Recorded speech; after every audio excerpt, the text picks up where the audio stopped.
right here. Have you ever caught yourself replaying the same thoughts over and over again?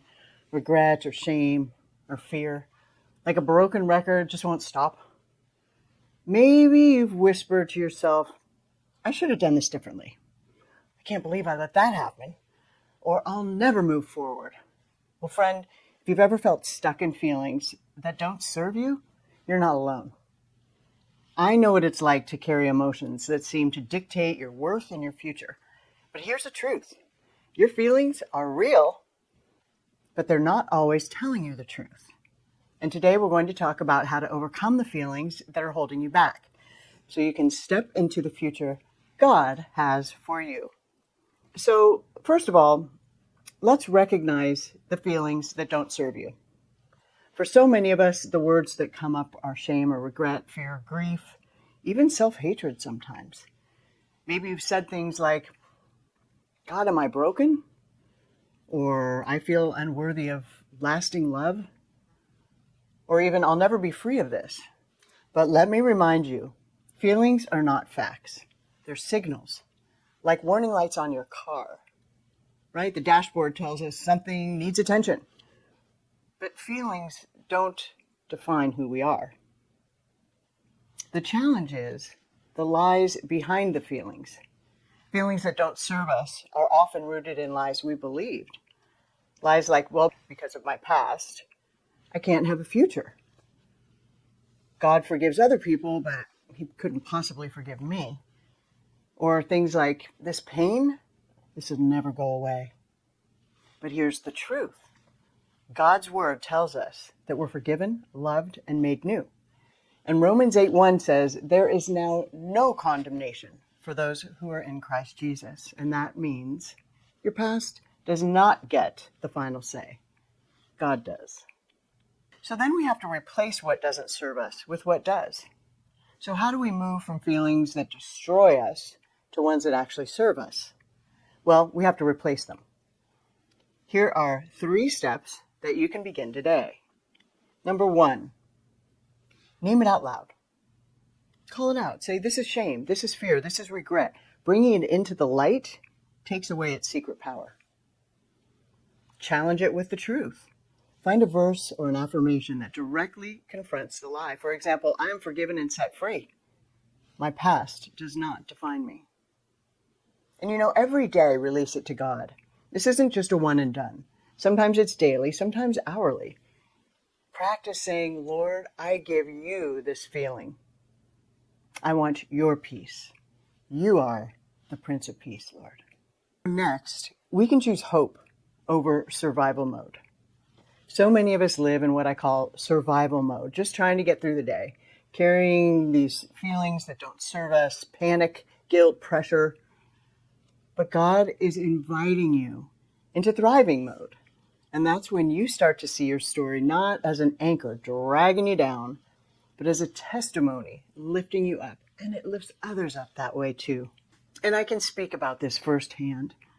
I have been dragged down by the worst of feelings, all the way to the point of not wanting to live anymore.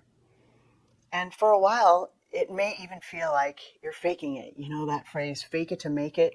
It actually works to a point. Then you need to replace those dreadful feelings.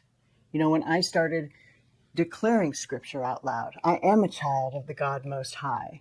I am a daughter of the King. For I know the plans I have for you, says the Lord in Jeremiah 29:11, to give you a hope and a future. This is his will for us, the creator of the universe. So that's there for you too. And when we replace the dreadful feelings with truth, we have the ability not just to lift ourselves up, but then to be equipped as a mighty weapon in the hand of God for good, for peace. Again, he is the Prince of Peace. He is the great physician. And like a surgeon operating, putting stitches in, he will do the same for the fabric of our souls, provided we give him all our broken pieces. Worldwide evangelist, my friend Nick Vujicic says, God will heal your broken pieces, provided you give him all the pieces, right? Not some of them. the ones locked up behind the closet door, the one that we've compartmentalized. Well, we just don't talk about that. Those broken pieces, all of them. Because he wants to use you, yes, you who are listening, as a force for good on this earth. There's no time like the present. So let him manifest his destiny in your life by being available to him. Ask God. Jeremiah 33:3 is so simple. Call unto the Lord and he will answer. I challenge you, do that today and watch the great and mighty things that he has lined up for you. Yes, I'm talking to you. I didn't think he could use me at one point in my life. And today, there's no greater joy I have than getting up, feet hitting the floor, and knowing maybe I'll reach someone today. Maybe somebody will hear something that I'm saying, having walked through the shadow of death more than once, but coming out the other side with getting no greater joy than hoping to lift someone else up who's walking through the shadow of the valley of death today. There is life on the other side of that. It doesn't need to take eons or a fortune to get to the other side. So I'm here for you. I'd love to have a call with you and figure out how I can support you. There'll be a link down in the description where you can book a consult call with me. And I'd love to, again, see how I can be of service to you. Now back to the feelings. Your feelings may tell you that you're too far gone, but hope will whisper back, it's never too late to become your 2.0 self. And that's what I help women step into their 2.0 selves. My friend, you don't have to keep carrying feelings that don't serve you. You can start today, right now, by naming them, challenging them, and releasing them to God. And I want to leave you with this question. If you weren't carrying shame or fear or panic or pressure, who would you become? What would your life look like if you truly believed that you were free?